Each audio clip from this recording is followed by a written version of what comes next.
খুলনাতে চালু হয়েছে চট্টগ্রামের আদলে মেজবান বাড়ি রেস্টুরেন্ট। খুলনার আমরা সবাই জানি যে চট্টগ্রামের বিখ্যাত সেই মেজবান রেস্টুরেন্ট এখন আছে সেই ঠিক সেটার আদলে বা সেটার নামকরণে খুলনাতে শুরু হয়েছে একটা নতুন রেস্টুরেন্ট বা খাবার রেস্টুরেন্ট, সেটার নাম হচ্ছে মেজবান বাড়ি রেস্টুরেন্ট।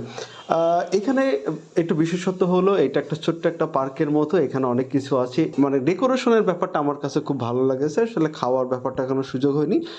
তাদের কাছে ভিন্ন মানে হয় কি যে হোটেলগুলোতে সাধারণত এক জায়গাতে বসার জায়গা হয়, কিন্তু এখানে চাইলে আপনি ভিন্ন ভিন্ন জায়গা ৪-৫টা কুঠি আছে, নামগুলো খুব সুন্দর বাঙালিয়ানা নাম, যেমন ভোজন কুঠি, বৈঠকখানাতে আপনি খাইতে পারবেন ঠিক বাংলার সেই তালের পাটি বিছানো আছে, সেখানে আপনারা বসে ঠিক গ্রামের মানুষ মাটিতে বসে যেভাবে খেতে পারে সেভাবে খাওয়ার একটা ব্যবস্থা আছে।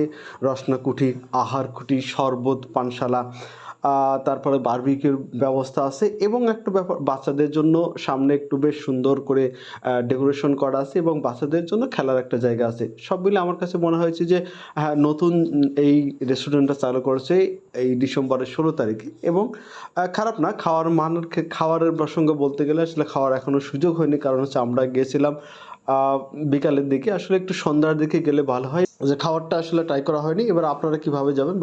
খুলনার খুলনা জিরো পয়েন্ট থেকে আপনারা যাইতে পারেন। খুলনা জিরো পয়েন্ট থেকে বা ময়ূরের আবাসিকের ঠিক অপোজিটে নতুন যে জেলখানা হচ্ছে সেই জেলখানা পাওয়ার আগেই বাম পাশে এই মেজবানের রেস্টুরেন্ট, ঠিক গ্রাম্য একটা পরিবেশ এবং আপনার সব মিলে বাচ্চাদের নিয়ে গেলেও আপনার বিকালের সময়টা তো ভালো কাটবে, বাচ্চারা একটু খেলাধুলার সুযোগ পাবে।